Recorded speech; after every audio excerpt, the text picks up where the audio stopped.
காவேரி மருத்துவமனை நடத்தும் புற்றுநோய் விழிப்புணர்வு மாரத்தான் வரும் அக்டோபர் 5ஆம் தேதி திருச்சியில் நடக்க உள்ளது. விருப்பம் உள்ளவர்கள் தங்களுடைய பதிவை QR ஸ்கேன் மூலம் பதிவு செய்யலாம்.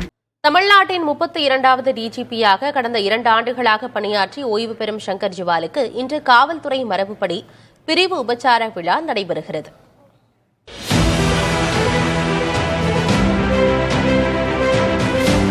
சென்னை எழும்பூர் ராஜரத்னம் மைதானத்தில் நடைபெறும் விழாவில் காவல்துறை உயர் அதிகாரிகள் பங்கேற்கின்றனர்.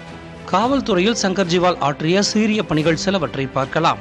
உத்தரகாண்டைச் சேர்ந்த பொறியியல் பட்டாதாரியான சங்கர் ஜிவால் மத்திய அரசு பணிகளை துறந்துவிட்டு 1990ஆம் ஆண்டில் IPS ஆனவர். Mannargudi ASP, Salem rural ASP, Salem SP, மத்திய போதைப்பொருள் தடுப்பு பிரிவின் தென் மண்டல இயக்குனர், DIG, மத்திய போதைப்பொருள் தடுப்பு பிரிவு மண்டல இயக்குனர், IG, உளவுத்துறை IG, ADGP, சென்னை காவல் ஆணையர், DGP என காவல் பணியில் உச்சம் தொட்டவர். மத்திய போதைப்பொருள் தடுப்பு பிரிவு மண்டல இயக்குநராக இருந்தபோது தமிழ்நாட்டிலேயே மிகப்பெரிய அளவிலான ஹெராயின் மற்றும் போதைப் பொருட்களை பறிமுதல் செய்த பெருமைக்குரியவர்.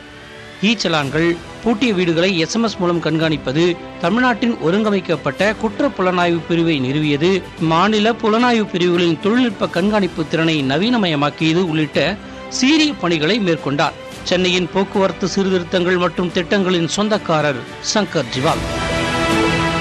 காவேரி மருத்துவமனை நடத்தும் புற்றுநோய் விழிப்புணர்வு மாரத்தான் வரும் அக்டோபர் 5ஆம் தேதி திருச்சியில் நடக்க உள்ளது. விருப்பம் உள்ளவர்கள் தங்களுடைய பதிவை QR ஸ்கேன் மூலம் பதிவு செய்யலாம்.